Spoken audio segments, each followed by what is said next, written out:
Welcome to the deep dive. Today we're going to be looking at the theoretical domains framework, Oh, yeah, the TDF. or TDF for short. Yeah, And this is a framework for understanding behavior change. that's right. And we're going to be focusing on healthcare settings specifically. Yeah, it's particularly useful in healthcare. Okay. What's really interesting about the TDF is it tries to bridge that gap Okay. between evidence-based practices Hmm. that we know work and why they don't get implemented. Oh, that's so interesting. It's like we have a cure, but we don't know how to convince people to take it. Right. So it's like we have all this research Yeah. that shows what works, but we can't seem to get people to actually do those things. Jackson. Okay. So it's like a detective's toolkit Yeah, for behavior change. you got it. You mentioned healthcare. Yeah.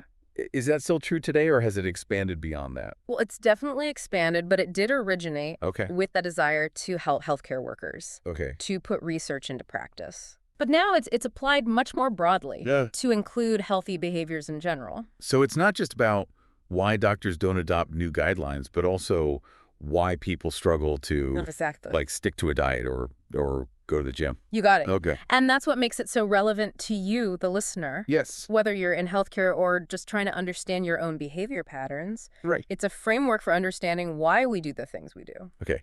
I'm ready to unlock this toolkit. All right, let's do it. How does the TDF actually work? At its core, the TDF outlines 14 Okay. key domains that represent the factors that influence behavior change. Okay, so there's 14 things that we need to consider. Yeah, think of it as a checklist Okay. to pinpoint what might be stopping someone from taking action. 14. That sounds pretty comprehensive. Liz? Can you give me like a taste of some of these domains? Sure. One that often comes up is social professional role and identity. Okay. And this gets into how people's roles and their sense of self impacts their willingness to change. Okay. Like, for example, if someone strongly identifies as a meat and potatoes person, Mm-hmm. suggesting they go vegan might be met with a lot of resistance Right. because it challenges how they see themselves. So it's not just about the logic of eating healthy. Right. It's about how it fits into their own self-image. You got it. Okay, that's interesting. Another interesting one is beliefs about capabilities, Okay. which digs into whether people even believe that they can make the change. Mhm. You, the listener, might relate to this. Have you ever started a workout plan, but deep down, Yeah. you doubted your ability to stick with it? Oh, yeah. All the time. That belief can be a self-fulfilling prophecy. Right. So it's not enough to want to change. You have to believe you can actually do it. Exactly. Okay, what else is on that list? Well, there's optimism, Okay. which examines how confident someone feels about their chances of success. Mm-hmm. If someone's pessimistic about quitting smoking, Right. Yeah. it's less likely they'll try. It's like, if you don't believe you can do it, then why even bother? Exactly. Okay, so it's not just about giving people the facts. It's about fostering. It's about fostering that belief in their ability to succeed. Okay, cool. We can't forget environmental context and resources. Okay. This domain reminds us that our surroundings play a huge role. Mm-hmm. So let's say you're encouraging someone to eat healthier, but they live in a food desert Okay. with limited access to fresh produce. Right.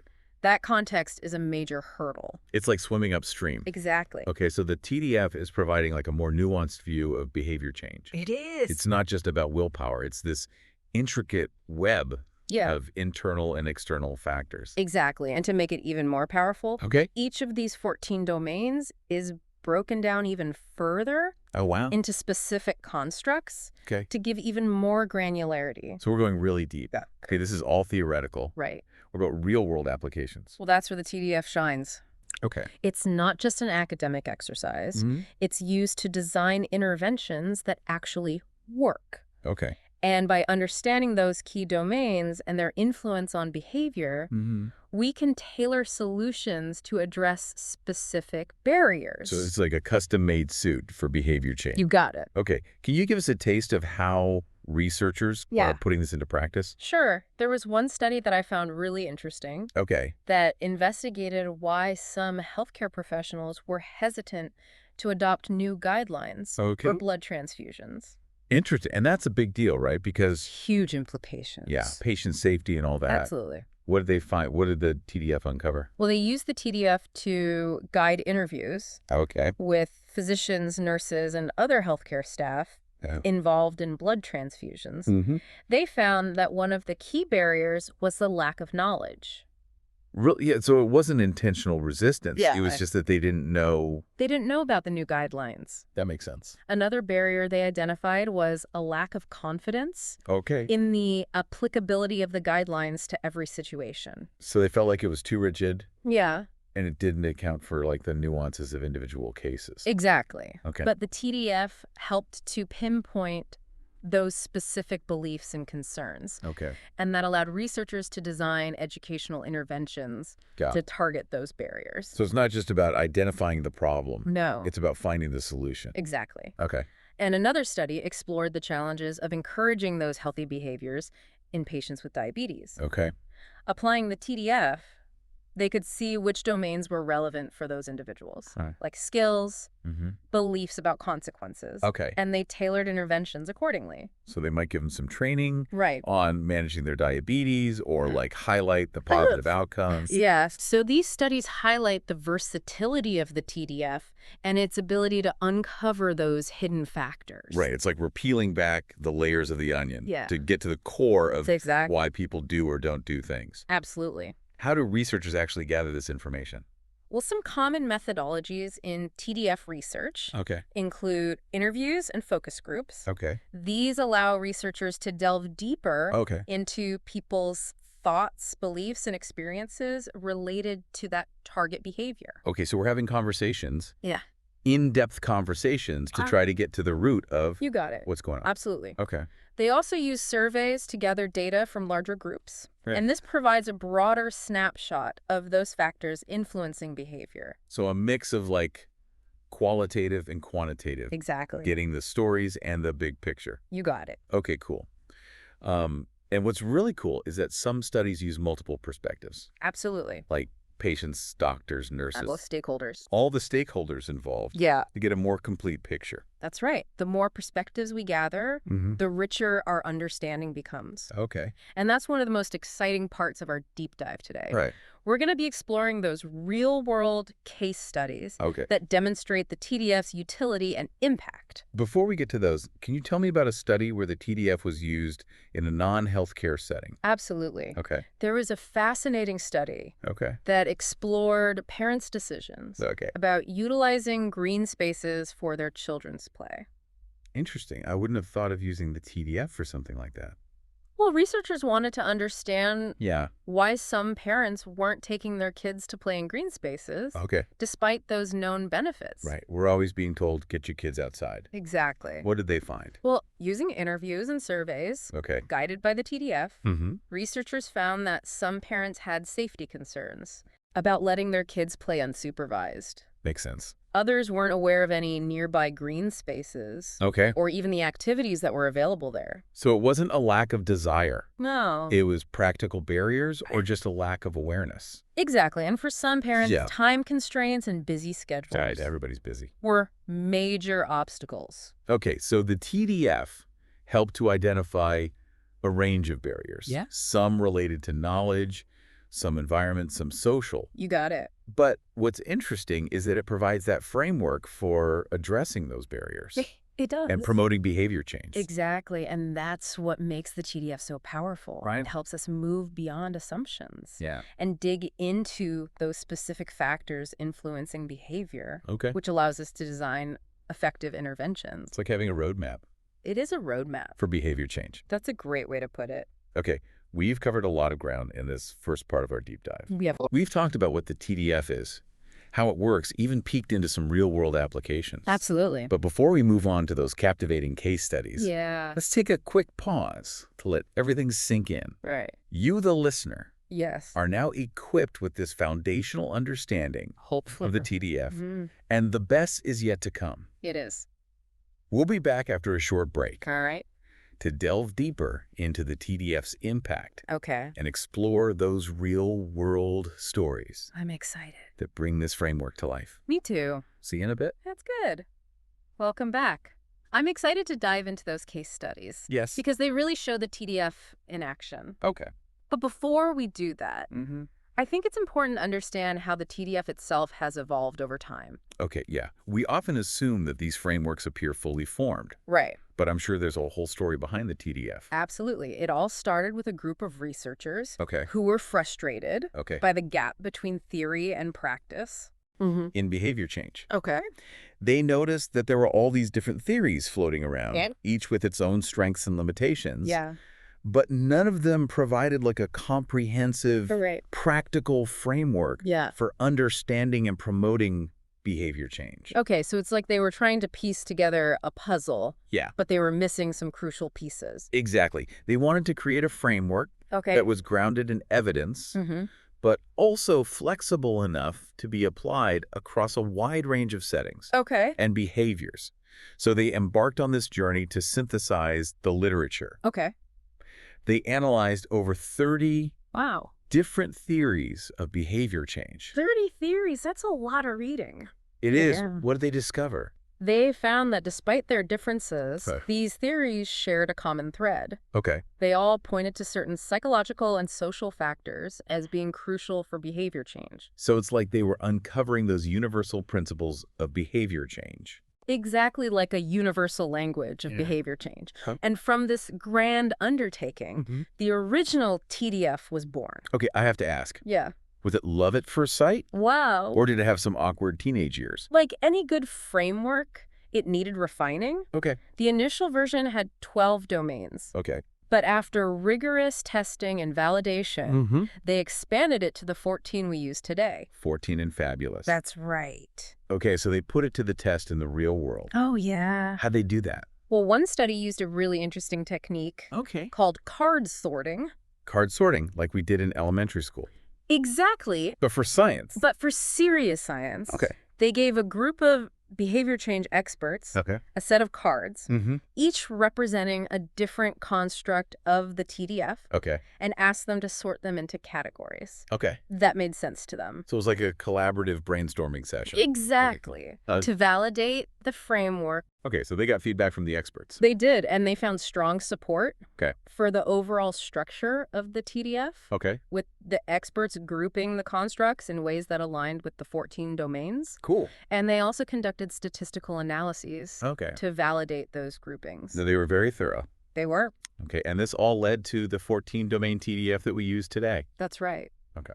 And the beauty of the TDF Yeah. is that it's not just a static list of domains. Okay. It's a dynamic framework Okay. that continues to be refined Mm-hmm. as researchers explore its use in diverse settings. So we're seeing it applied to everything from like those individual health choices Yeah, to those bigger societal issues. absolutely. Okay.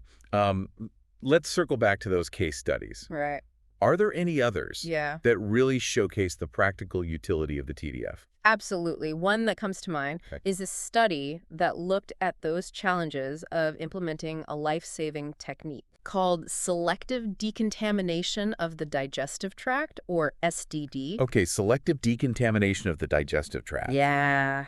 That sounds intense. It is. It's basically a method to prevent infections Okay. in critically ill patients. Okay. And it's been shown to be effective in reducing mortality rates. Okay, so this is a good thing. Very good thing. But I'm sensing a theme here. Yeah. We have these amazing interventions that have the potential to save lives Right? or improve well-being, Yeah. but there's resistance or hesitation Yeah. to put them into practice. Absolutely. And that's where the PDF comes in Okay. to save the day or at least shed light on the situation. Okay. The researchers used the TDF as a guide to interview over 140 clinicians, Okay. including ICU physicians, nurses, pharmacists, Wow. infectious disease specialists, So they were talking to everyone. everyone, Yeah. all the stakeholders. Okay, that's a good approach. Absolutely. They wanted to get the full picture of why SDD wasn't being implemented consistently. And through those interviews, they uncovered some interesting insights.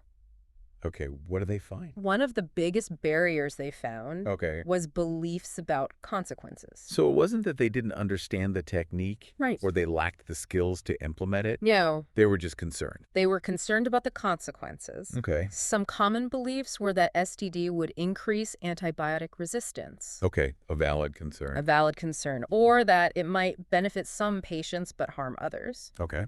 And they also had concerns about the practical aspects of implementing SDD, Okay. such as the time and resources required. Right. It's not always easy to just implement a new thing, No. especially in a busy hospital setting. Right. But the TDF helped to pinpoint those beliefs. It did. And then they could design those targeted interventions to address them. That's the beauty of it. Okay, so the TDF is not just about identifying problems. Yeah. It's about finding solutions. It's about finding solutions. Okay, this case study highlights the real-world impact of the TDF, Yeah, especially in a high-stakes setting like critical care. absolutely. It's fascinating to see how those 14 domains can be used to unravel these complex Yeah, behavior change challenges. it is. Okay, but you know what? Before we get too carried away, Yeah. with all the amazing things that the TDF can do, let's acknowledge that no framework is perfect. You're right. It's important to be realistic Yeah. about the limitations of any tool. Okay, so what are some of the challenges or criticisms of the TDF? Well, one criticism is that it can be time-consuming Yeah. to apply thoroughly. It's not a quick fix. No, it's not a quick fix. Okay. And while the TDF is comprehensive, it's important to remember that behavior change is complex. Right. And there might be factors at play that aren't captured Oh. by the TDF. So it's a good tool, Yeah. but it's not perfect. It's not perfect. Another consideration is that we need to be mindful of cultural differences. Oh, yeah, of course, different cultures Yeah. are going to have different values and norms. Absolutely. Okay. And of course, we need to think about how we evaluate TDF interventions. Traditional research methods like RCTs Yeah. can be challenging to apply Right. in these real-world settings Okay. where behavior change is influenced by so many factors. So the TDF provides a roadmap, It does. but we're still figuring out how to measure our progress. Yeah, Okay. But it sounds like the future of the TDF is bright. it is. It's gaining popularity, It is. more research. Absolutely. I'm curious about those 14 domains. Yeah, We've touched on a few, we have. but I'd love to take a closer look at each one Let's do it. and really understand how they fit into the big picture. Each domain is like a piece of the puzzle. Okay. And by understanding how they all fit together, Yeah. we can create a more complete picture. Okay, I'm ready to dive into those domains. Right. Where do we begin? Well, we could start with knowledge. Okay. Which is a pretty straightforward domain, but often a crucial one. Okay. It refers to a person's awareness and understanding Okay. of something. So if someone's trying to quit smoking, for example, Yeah, they need to have knowledge about the health risks absolutely. of smoking, the benefits of quitting, Yeah. the resources and support systems that are available. It's like having the instruction manual Yeah. before you build something. Yeah. Without that knowledge, it's harder to make those informed choices. Okay, knowledge check. All right. What's next? Let's move on to skills, Okay. which refers to the ability to perform the behavior. Okay. It's not enough to know what to do. Right. You also need to have those skills. Yeah, you need to know how to do it. Exactly. So it's not enough to know that exercise is good for you. Right. You need to know how to exercise properly. Absolutely. It's like having the tools but not knowing how to use them. Right. You've got the hammer, but you don't know how to hammer a nail. Exactly. Okay, so we've got the knowledge. Yeah. We've got the skills. Yeah. What else do we need? Well, this is where things get a bit more complex. Okay. We need to consider those social and psychological factors Okay. that can either support or hinder behavior change. Okay, let's unpack those. I'm Yeah. ready to get into the nitty-gritty of human behavior. Okay, let's start with social professional role and identity, Okay. which we touched on earlier. Mm-hmm. This domain gets into how our roles and our sense of self Okay. can influence our behaviors. Okay. If someone's professional identity is strongly tied to a certain practice, Right. it can be harder for them to change even if the evidence suggests they should. Right, like a doctor who's always done things a certain way Exactly. and resists those new guidelines because it challenges Yeah. their role and their identity as the expert. You got it. And this domain can also encompass social roles. For example, if someone strongly identifies as a good parent, they might be more likely to adopt behaviors that they believe will benefit their children, Okay. even if those behaviors are inconvenient That makes sense. or challenging. Yeah, it's like we're all playing different roles in this grand play of life. I like this. And those roles come with certain expectations Yes. that can be hard to break free from. It highlights the power of social influence Yeah. and how our sense of self Yeah. can be a powerful driver of behavior. Okay, social, professional role, and identity. Check. Check. What's next? Let's talk about beliefs about capabilities. Okay. This domain explores whether someone believes they can actually perform the behavior. Okay, so this is about self-efficacy. It is. That belief in yourself. Exactly. Okay. So if someone's trying to lose weight, Mm-hmm. but they failed multiple times in the past, Right. they might start to believe that they're simply incapable. Right. They give up Yeah. before they even start. It becomes a self-fulfilling prophecy. Okay. Conversely, if someone believes they can make a change, Yeah. they're more likely to put in the effort and persevere. Right? Mindset is everything. It is. Okay, so this domain is all about that inner voice, Yeah, that self-talk. that self-talk. That can either lift us up or hold us back. Exactly. And it's a crucial domain to consider Mm-hmm. when designing interventions. Okay. If we want people to change, we need to help them believe they can do it. Right, because if they don't believe it, then it's not going to happen. Exactly. Okay, I'm starting to see how these domains are like interlocking pieces. Yeah. We need to understand each piece, Mm-hmm. but it's the connections between them Absolutely. that creates that full picture. You got it. And speaking of connections, Okay, let's move on to optimism, okay, which is closely tied to beliefs about capabilities. okay. This domain explores how confident someone feels about their chances of success. Okay. If someone's pessimistic about quitting smoking, they're less likely to even try. Right, it's like, why bother? Exactly. Yeah. But even if someone has a negative outlook on life, Mhm. they can still be optimistic about achieving a specific goal. So they might think the world's going to hell in a handbasket, Right. but they still believe they can quit smoking. Exactly. It's about having that specific belief Okay. that their efforts will be worth it. Okay, so even if someone's a pessimist, we can still tap into their optimism We can. by helping them believe in their own abilities. You got it. Okay, optimism check. Check. Okay. Let's move on to beliefs about consequences. Okay. This domain focuses on what someone expects to happen Okay. as a result of their behavior. So the perceived benefits and risks. Exactly. Okay. So if someone believes that exercise will improve their health, Mm-hmm. reduce their risk of disease, Yeah. boost their mood, Yeah. they're more likely to lace up those sneakers Yeah. and hit the gym. But conversely, if they believe that it's going to be too time-consuming or painful, They're not going to do it. exactly, we're constantly weighing those pros and cons. Yeah. Those benefits and risks. Yeah, it's a cost-benefit analysis. It is. And those beliefs can be really powerful, They can. even if they're not based on accurate information. That's why it's important to address those beliefs Okay. and to provide accurate information. Right. We have to make sure people have the right information. Absolutely. Okay. Beliefs about consequences. Check. Check. Next. Let's talk about reinforcement, Okay. which explores those roles of rewards and punishments. Okay. I love this one. Me too. I'm a big believer in positive reinforcement. Absolutely. If a behavior is followed by a reward Mm-hmm. or a positive consequence, it's more likely to be repeated. Right. On the flip side, if it's followed by a punishment or a negative consequence, Yeah. less likely to occur again. So if someone's trying to lose weight Yeah. and they reward themselves after reaching a milestone, Yeah. they're more likely to stick with it.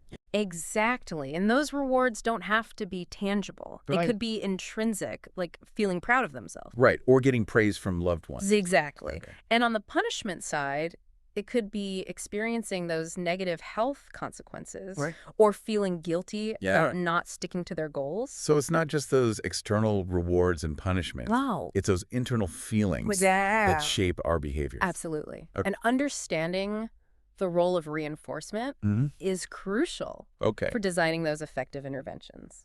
Because we can use rewards to incentivize Yes. the behavior we want Exactly. and discourage the behavior we don't. You got it. Okay, reinforcement check. What's next? Let's talk about intentions. Okay.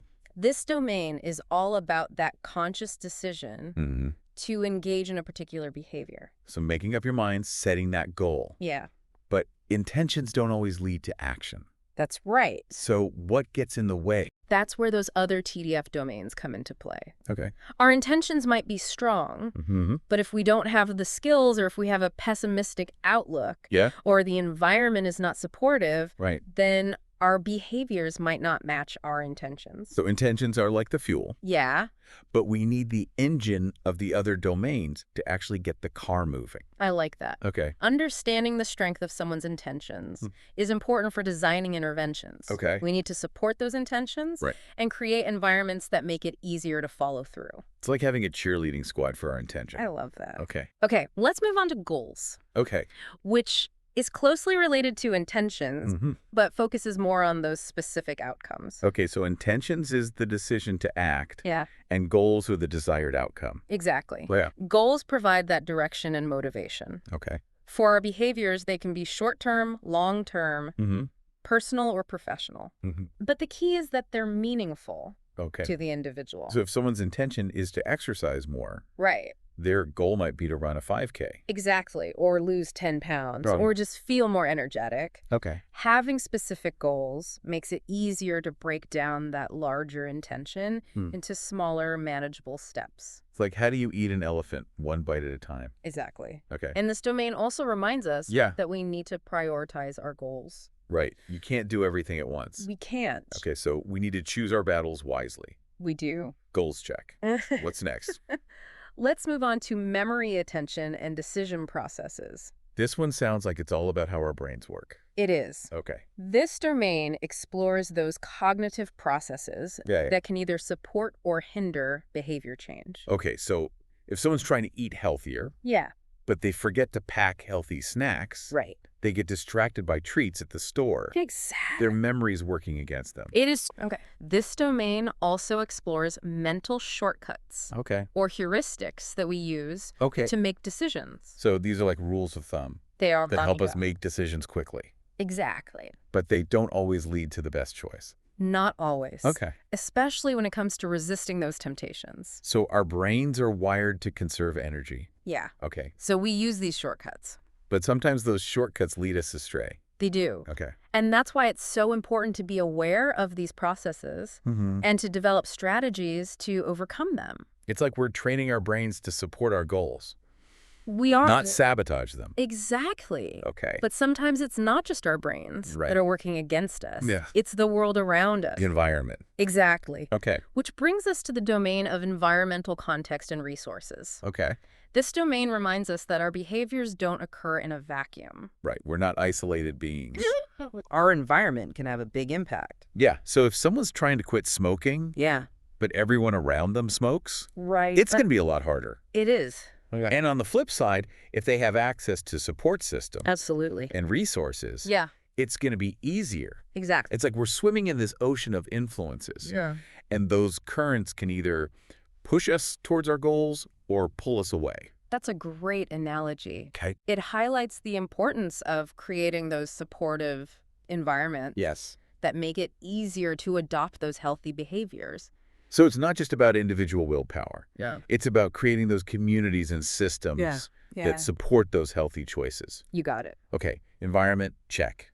What's next? Let's dive into the domain of social influences, Okay. which explores the power of our social connections. The power of peer pressure. Yes. This one's going to be interesting. It is. We all know how influential our social circles can be. Yes. For better or worse. For better or worse. Oh. This domain looks at how our relationships and interactions with others can shape our choices. So if our friends are healthy, Yeah. we're more likely to be healthy. Exactly. And if our friends are unhealthy, Yeah. we're more likely to be unhealthy. You are the company you keep. You are the company you keep. That's right. Okay. And this domain also encompasses those unwritten rules and expectations. Okay, like social norms. Exactly. So if everyone in our social circle is using a fitness tracker, Yeah. we're more likely to use one too, Right. even if we don't really believe in it. Even if we don't. Or if it's normal to have dessert after every meal, Yeah. it's going to be hard to break that habit. Very hard. Okay. So the TDF reminds us that we're not just individuals making isolated choices. Yeah, we're influenced by those around us. Absolutely. We're embedded in these social networks. Right. And those social networks can either help us or hurt us They can. when it comes to behavior change. Ex- Okay, social influences check. Yeah. What's next? Let's talk about emotions. Okay. This domain explores those powerful feelings Okay. that can either motivate us to make positive changes Mm-hmm.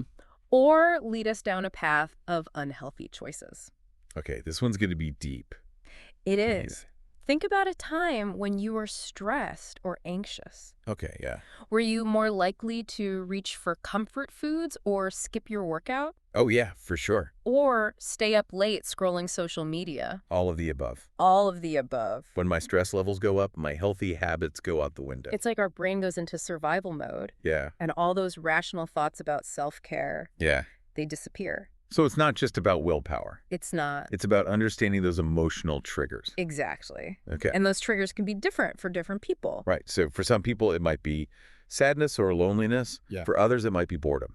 Absolutely. Okay, so it's important to have those healthy coping mechanisms to manage those emotions. So they don't derail our efforts. Right. We need to build up that emotional resilience We do. so we don't resort to those unhealthy behaviors. Exactly. It's like learning to surf those emotional waves Ooh, I like that. instead of getting wiped out by them. Okay. Emotions, check. Check. What's next? Let's dive into behavioral regulation, Oh. which explores those processes that help us control our urges, Yeah. stay focused on our goals, Mm. and make those healthy choices. So this is all about self-control It's and mastering those impulses. exactly. Right It's on. about having those strategies in place to Yeah. manage those challenging situations. Right. Like if you're trying to quit smoking, Yeah. you need to have a plan for dealing with those cravings. Exactly. It's Yeah. about having those tools in your behavior change arsenal to navigate those tricky moments. But what if those skills are lacking? That's when those unhealthy habits can creep back in. Right.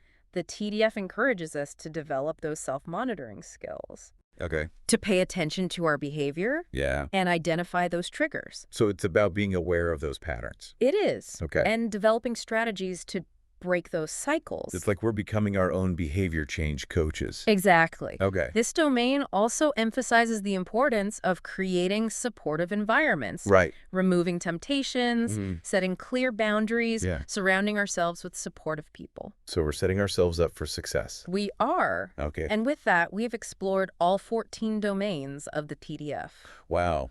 That was quite a journey. It was. I feel like we trekked through the mountains and valleys of human behavior. We did. And I've emerged with a newfound appreciation for the complexity of this topic. It's a fascinating topic. Yeah, the TDF provides this comprehensive framework It does. for understanding all those factors that influence our choices. Absolutely. And it's just amazing how versatile it is. But even though we've covered all 14 domains, I still have a lingering question. Okay. I'm all ears. We've talked about the theory and the individual domains, Mm-hmm. but I'm curious about how researchers actually put the TDF into practice. That's a great question. It's like we have the ingredients, Mm-hmm. but we don't know how to bake the cake. Right. Okay, so how do we bake the cake? Well, think of the TDF as a lens Okay, for focusing your research. okay, It helps researchers ask the right questions. okay. One common approach is to use it to guide qualitative research. Okay, like interviews and focus groups. Exactly. Okay. So instead of just asking general questions about why someone does or doesn't do something, Right. researchers can use the TDF to structure their inquiries. So instead of asking, like, why not get vaccinated, Right. they would delve into those beliefs about consequences. Exactly. So are people worried about side effects, or Yeah. do they just not think that the disease is that big of a deal? You got it. Those qualitative studies, Uh, they can give us rich insights into people's lived experiences. Okay. And then we can take those insights and design interventions Okay. that address those specific barriers. So it's not just about throwing darts in the dark. No. The TDF helps you aim for that bullseye Exactly. of what's really driving the behavior. Absolutely. Okay. And in addition to qualitative research, Yeah, okay. the TDF can also be used Okay. to guide quantitative studies. Okay, so now we're talking about like surveys, questionnaires. Exactly. Okay. Researchers have developed surveys that measure each of the 14 domains, Oh, wow. and this allows them to gather data Okay. from a much larger group of people. Okay, so instead of interviewing like 10 or 20 people, Yeah, now we're talking about hundreds or thousands. exactly. And that allows us to identify broader trends and patterns. So it's like we're getting a more statistically robust understanding We are. of the factors at play. You got it. Okay. And by combining those qualitative and quantitative approaches, Yeah. researchers can get a more complete picture. Multifaceted. Yes. View of human behavior. Absolutely. Okay. One of the things that I'm really interested in Yeah. is how we can link those 14 domains to specific behavior change techniques. That's a great point, and that's a really exciting area of research. Okay. So behavior change techniques are those practical strategies or interventions Okay. that help people make a change. So things like goal setting, problem solving, Exactly. motivational interviewing, Yeah, even rewards and incentives. absolutely. There's a whole library Oh, wow. of these techniques. Okay. And the TDF can help us figure out which ones to use. So instead of just saying eat healthier, Right. the TDF helps you figure out how to actually make that happen. Exactly. It's about moving from theory to action, Love it. from understanding to doing. Okay. It's about making a difference. Do researchers always use all 14 domains? Well, the TDF is comprehensive. Yeah. Researchers often focus on those domains most relevant Okay. to the behavior they're studying. So they might do some preliminary research to Yeah. figure out which domains are most important. Exactly. They might conduct a pilot study Okay. or do some interviews Okay. to get a sense of which domains are most salient. So they do a little bit of detective work Yeah. before launching the full-scale investigation. I like that analogy. Okay. Now let's imagine All right. that we're researchers Okay. studying physical activity among older adults. Okay. I'm putting on my researcher hat. Right. And we might hypothesize that Yeah. beliefs about capabilities and environmental context and resources Mm-hmm. are particularly important Exactly. because older adults might have concerns about their physical limitations, Right. or they might not have access to safe places to exercise. Exactly. So our study Okay. might involve interviewing older adults Okay. about their beliefs and experiences. Okay. We might also observe the physical environments. So we're gathering subjective experiences Yeah, and objective observation. exactly. Okay. And then we can use those insights to design interventions. Okay. That address those specific barriers. So if we find that older adults are struggling with self-efficacy, Right. we could design a program that gradually increases their activity level Absolutely. and provides support along the way. You got it. And if we find that their neighborhoods are unsafe Yeah. or inaccessible, Right. then we can advocate for those infrastructure improvements. Absolutely. Okay, so we're using the TDF to identify those leverage points for change Right. and then designing interventions Yeah, that, yeah. target those specific domains. That's the power of the TDF. This has been amazing. It has. I feel like we've uncovered this treasure trove of knowledge I have. about behavior change. It's a fascinating topic. And I'm already thinking of ways that I can apply this in my own life. Me too. And you know what? Yeah. The TDF isn't just for researchers. That's right. It's something that our listeners can use as well. Absolutely. So how can our listeners apply the TDF? Well, think about a behavior you want to change. Something you've been struggling with, like procrastinating less, Okay. getting more sleep, Yeah. spending less time on social media. Yeah, we've all been there. We have? Okay. So I've got one in mind. All right. Now what? Now apply those 14 domains Okay. to that behavior. Okay. And ask yourself which domains are most relevant to my situation. So if I'm trying to get more sleep, Yeah. I might think about my environment. Exactly. Do I have a relaxing bedtime routine? Right. Or maybe I need to reevaluate my beliefs about consequences. Yeah. Do I really think getting more sleep is going to make a difference? You got it by reflecting on those domains. Okay. You can identify the factors that Yeah. are contributing to your current behavior. It's like a personal TDF assessment. It is. And the Okay. TDF can also help you understand the behaviors Okay. of those around you. So if I'm trying to understand why my partner always leaves their clothes on the floor, Right. I could use the TDF to figure that out.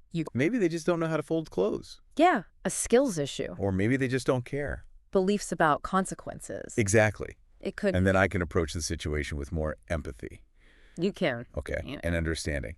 So the TDF gives us this new language for talking about behavior change. It does. It's more nuanced. Yeah. And Yeah. compassionate. Absolutely. Yeah. And remember, behavior change is a process. Right. It's a journey. It's not an event. It's not going to happen overnight. Exactly. There will be ups and downs. Mm-hmm. But just keep those 14 domains in mind Okay. as you navigate those challenges. It's like we've been given this amazing map We have for understanding human behavior. the powerful tool. And now it's up to us to use it, That's right. to chart our courses. Absolutely.